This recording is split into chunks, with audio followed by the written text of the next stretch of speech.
Bonjour à toutes et tous et bienvenue à cette assemblée générale de l'Ordre des experts comptables de Bretagne. Nous sommes avec Arnaud Fromont. Bonjour. Bonjour. Le dernier invité de ce plateau talk aujourd'hui. Vous êtes le cofondateur d'Arvor Finance, un tout jeune cabinet d'expertise comptable qui a vu le jour à Rennes il y a 6 mois, je crois, Arnaud. Et on va parler avec vous forcément de RSE. C'est notre sujet du jour et de surtout comment l'aborder au sein des cabinets d'expertise comptable. On l'a dit depuis ce matin, les experts comptables peuvent être prescripteurs de démarches RSE auprès de leurs clients, mais charité bien ordonnée commence par soi-même et donc c'est important de le mettre en place dans sa propre entreprise. Effectivement, donc Arvor Finance, c'est un cabinet qui a été créé en avril 2023, donc il y a 6 mois.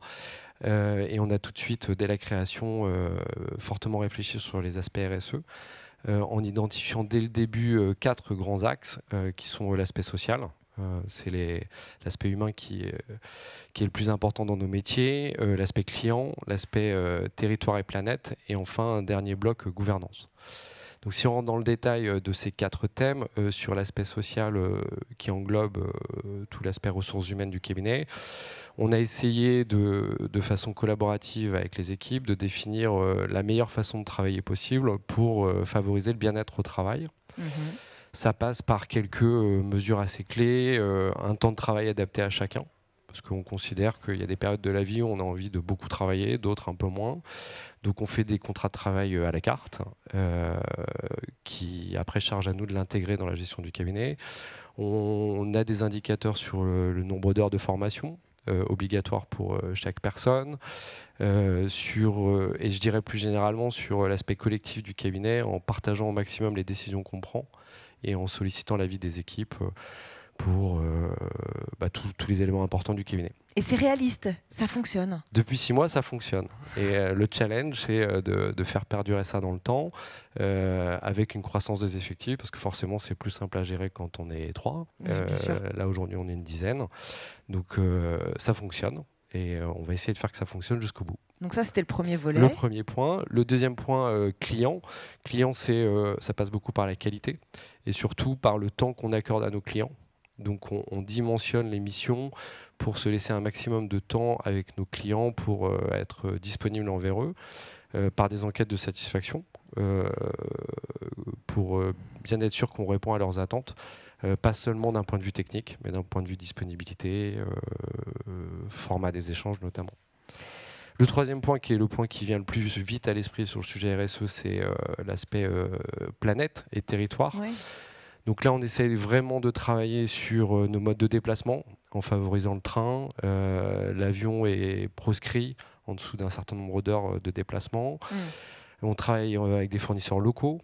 Alors, à une échelle d'un cabinet, c'est-à-dire que la fonction achat, c'est pas ce qui est le plus important dans un cabinet.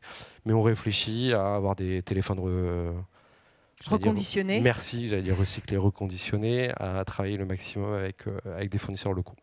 Et un aspect territoire qui pour nous est fondamental, c'est-à-dire l'impact du cabinet sur son territoire. Donc ça passe par bien sûr être présent à des journées comme aujourd'hui dans nos instances.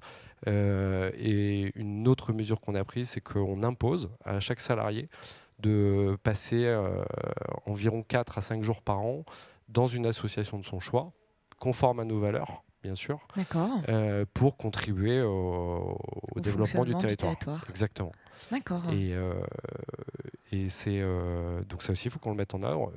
Ça a commencé et c'est un point qu'on trouve assez positif. Et il y a un quatrième point Le quatrième point, c'est le point gouvernance. Oui. Donc le point gouvernance, ça passe par, je dirais, je vais citer 2 points clés. Une gouvernance équilibrée en termes d'égalité homme-femme. Une gouvernance avec une tierce personne extérieure au cabinet qui notamment nous aiguille sur la feuille de route qu'on a écrite et qui s'assure qu'on la respecte. Et j'y reviendrai, je pense, tout à l'heure. Et une transparence, notamment sur les rémunérations des dirigeants. Et ça, j'allais le dire, vous avez été extrêmement concret. Vous nous avez dit ce que vous avez mis en place dans l'entreprise. Ça paraît tellement simple quand vous le dites, mais est-ce que c'est réellement aussi simple dans les faits ? En fait, quand on a créé le cabinet il y a 6 mois, on a directement pris la décision de se mettre avec le statut de société à mission.